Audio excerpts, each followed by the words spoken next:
我們在這裡等着大家。2026年5月30號係一個非常之有意義嘅日子。綠色藍圖民族共融，我哋首屆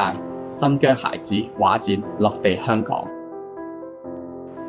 今次呢個活動非常之特別，係由中國科學院、西北生態環境資源研究院同埋香港衛理共同去籌劃。我哋嘅目的希望可以通過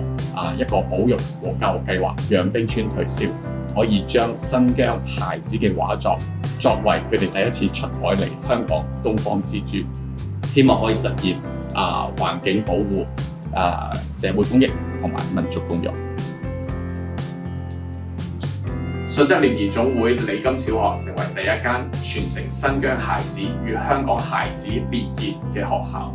今日我非常高興能夠同時指出香港孩子與新疆孩子嘅畫作，充分體現璀璨香港、大美新疆兩地共融。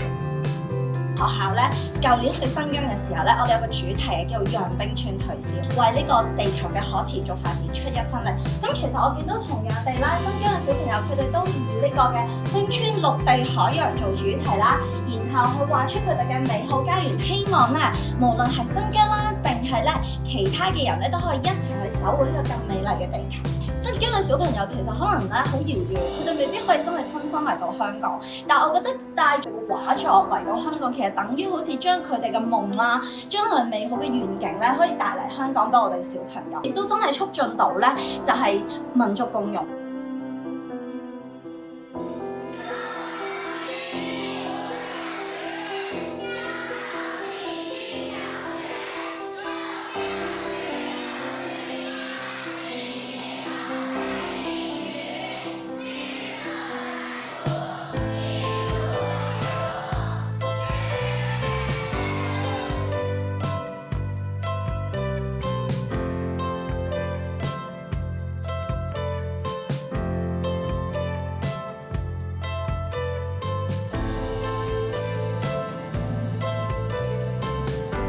非常之開心㗎，因為每一幅畫咧都係源自新疆孩子嘅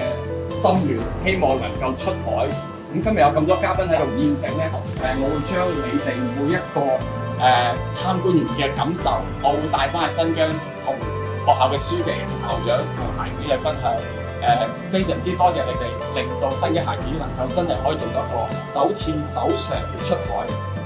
香港新疆孩子繪畫巡迴正式落地香港，意味 Real Legend 以可持續發展目標 SDG 為核心，將全球挑戰轉化為可執行措施，又一成功例子。相信教育亦都係一個最好嘅方法，去令到我哋地球降溫，亦都將會係一個最好嘅地球工程，去緩解氣候變暖同埋呢個極端天氣。